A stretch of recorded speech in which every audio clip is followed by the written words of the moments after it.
Group riders then, 24 riders in Supermoto Class C. Today we've got our under 21 and over 45 categories. I think there's Robin Brown then, our pit lane manager, number 95 there of John Oakes. On the Bathmate Husqvarna, he's the team owner there. Also the 236 then of Dan Spencer. Dan been in the sport a very, very long time for a guy that's not particularly old. He started racing when I did, but he was like a 17 or 18 year old. And his other half, Hazel, part of our lap scoring crew here at Three Sisters, along with Laura Hodgson, sister of British champion Chris, who look after lap scoring duties for us.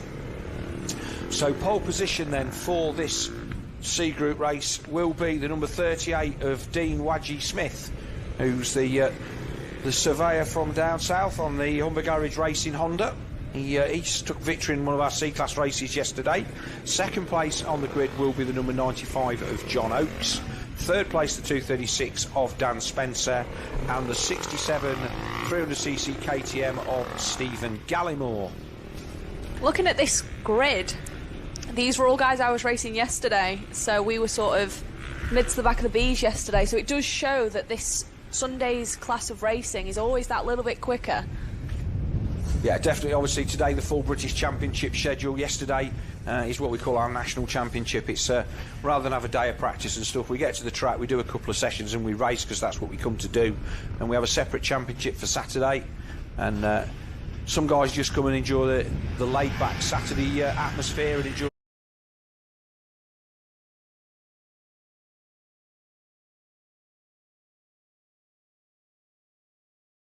races. Other guys keep their powder dry for Sunday, and obviously what we see in the top classes is that there will be guys who will be using Saturday for testing, getting themselves set up for racing on Sunday. And as Danielle said, she was out yesterday running very, very well in the B group, and certainly having some good battles, putting in some pretty decent lap times. But Dean Smith then, he won one of our C Group races yesterday and moved up to B Group, and put himself in quite a good position in one of those, as they're out on their sighting lap now, just checking out the conditions of the track. So obviously we've had our kids race, our academy race just on track previously, and before that the super light. So they do tend to dig out the holes a little bit, and also you get the stones moving around in the transitions. So really it's just about finding out. What I tend to do on these sight laps, and always used to do, was to go and see where I could go that nobody else was going to go, especially on the opening laps. If you were starting further down the grid, kind of run wide in this turn and kind of take this line and kind of do that. Just places where you're going to jump past people in the opening laps, especially if, like up on the off-road section, there's a little bit of queuing going on, people trying to get on and off the dirt, you know, running around the outside. We saw people do that with a lot of success yesterday down that hill, using a line that only ever worked on the first lap. So on these guys on their out lap will be looking at things like that. But Smith then comes to the start line, puts on his start device then, as per most of the motocross guys these days. It's just a little lockout device on the front fork that holds the front suspension in a compressed state. One of those things that you think does nothing until you forget to put it on, and then you realise that it actually does quite a lot. Yep, I know that one from experience. Even though I am the human version of anti-wheelie, a start line is always where you don't want one. Yeah. But yeah, I remember going back a race a few years ago, sitting on the grid, and the girl next to me was too small to be able to put her own start device on. So I got off and clicked her start device on for her, and then she promptly beat me. But she's the sister of Laura Holbacher, of Lucas Holbacher. So it's Laura Holbacher, a German rider, and yeah, she promptly fought the Austrians. So here we go then. Oh, good start from Smith. Looks like he's going to nail the whole shot. John Oakes there in second. Spencer then in third, and it looked like it was indeed Gallimore that's held fourth as they go up the off-road section for the first time. Everybody's going to look tentative up here because it really, really is slippy, but everybody looks safely through as they make their way over Coward Summit for the first time. Past the pit lane then, and it is Dean Wadgy Smith on number Garage Racing Honda. Into Paddock Bend. And out, Oaks there in second, Spencer in third. It's fair to say that Yamaha of Spencer's is not in the flush of youth. It's a good bike, well prepared, but it's not the... I've got a feeling it might be a 2010. I know that he's had it a long while. And he's got a smattering of bikes, obviously working on the age-old adage that the number of bikes you need to own is N+1, where N is the number that you already have. I know he's got a bit of a stable, but Wadgy Smith then away at the front in this one.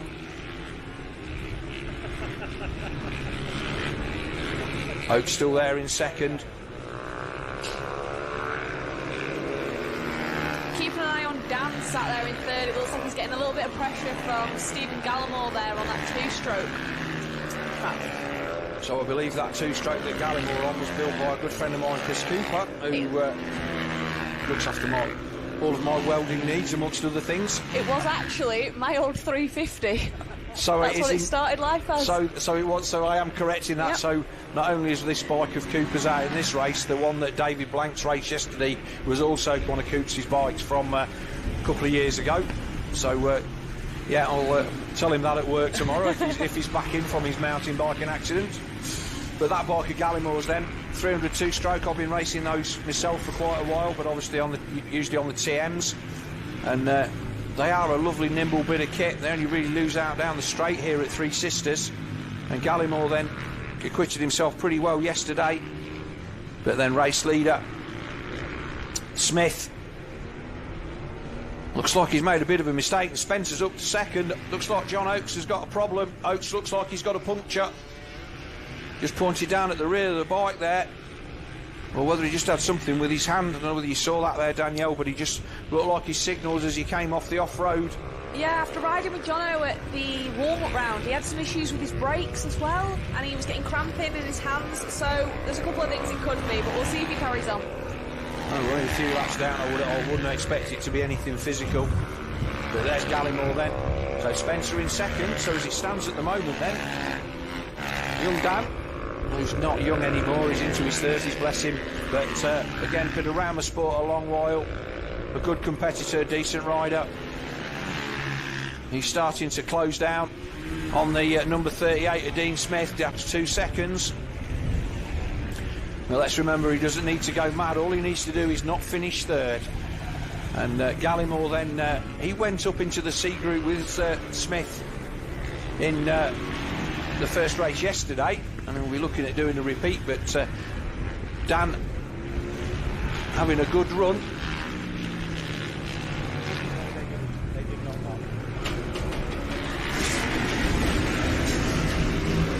A little bit further down the pack, it looked like Luke Hutchinson's trying to get past Riley Richins. Got really, really close into Paddock Bends, but just couldn't quite make a move stick. Good to see Riley back out there racing. But Dean Smith then still head of the field with 5 laps to go.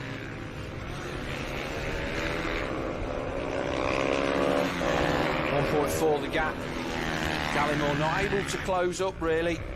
Spencer then, lovely line there. You see how he came out of that turn. Made the turn nice and tight on the tarmac so that he was perfectly upright as he went up the stones. Also made the corner at the top a much easier entry by being on the left-hand side of the track rather than over on the right. And he is looking quite racy. And that gap is coming down. Meanwhile, battle here. That's the 56 with Hutchinson, as you said. So Hutchinson then all over the back of Richins. But again, so difficult. You've got to make full commitment. Different riding styles as well. So Riley there with the more typical Supermoto riding style with leg out, whereas Luke going for the knee down option. I would assume that Riley's probably going to maintain this gap through the dirt. If I feel like that might be where Luke's losing a bit of time. Yeah. So you can see, and again, this is always the thing with Supermoto guys. You can see the guys who've got the motocross skills.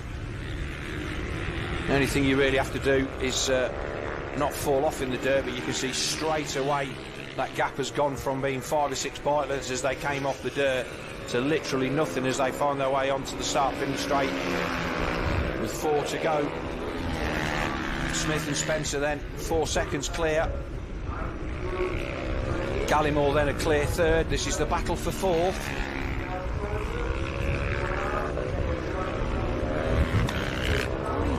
He was really close to him there coming off the dirt, but again couldn't make a move. Oh, it looks like Dan is all over the back of Dean now. He is, and Dean will be feeling the pressure. He did say yesterday that he started to get a bit tired. I know that he's enjoying that Honda this year. Said the bike's really good. We've got a back marker in the way, so is this going to cause problems? In fact, it does, but it slows both of them up. Oh, Dan then properly done over by that back marker. Still not managed to get by, and that's cost him 5 seconds.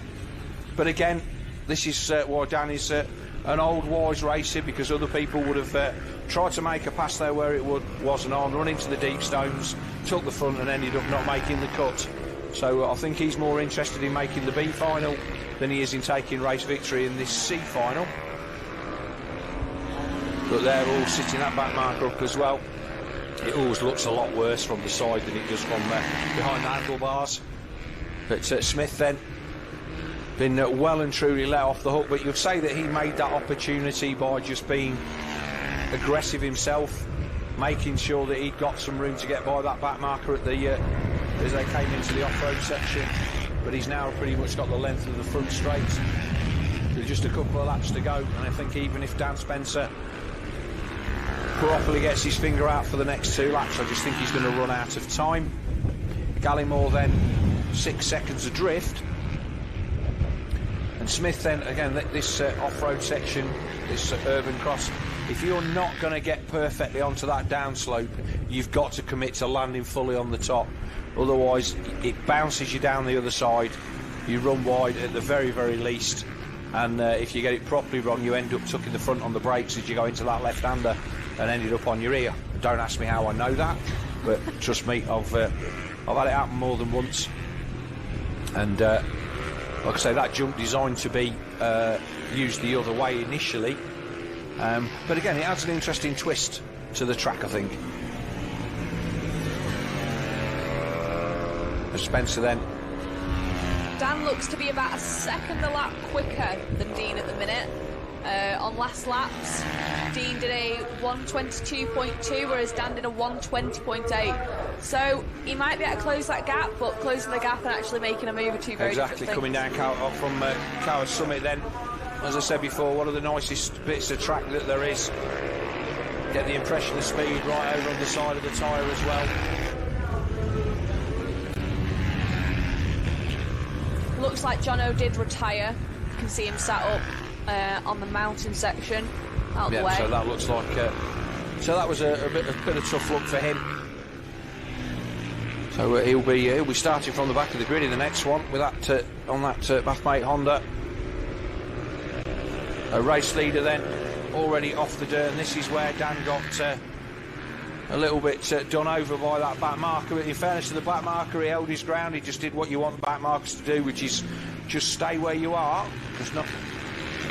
The only thing worse than getting stuck behind one is getting taken out by somebody that's trying to get out of your way, and it really is on the chasing rider to make his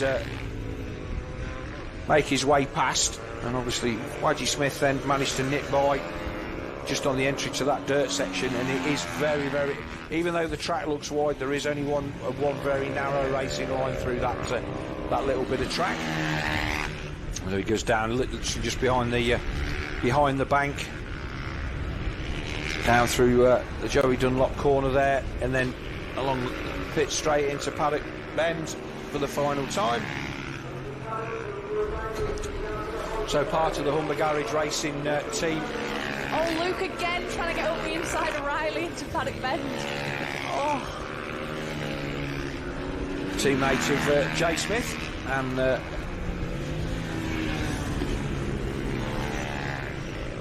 again been riding a few years. Smith over the tabletop nice and gently. Dan's still 2.6 behind. Not going to trouble him. So Smith will take his second victory of the weekend, first one of today. But again, you always feel like if I'd have just been that little bit quicker, I'd have been in the B's already. But always nice to take a checkered flag. You never forget. Two things you never forget is your first race win and your last race win, and the idea is to make them not be the same thing.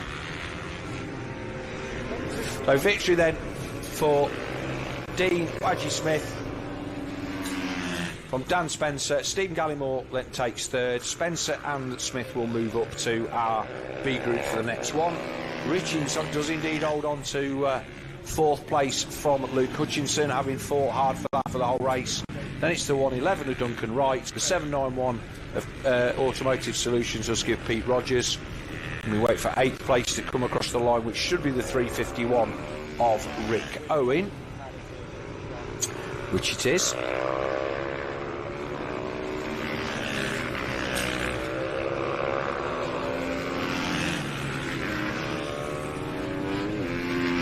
Mark Adamson and Sean Jones will round out your top 10. So Supermoto then Group C.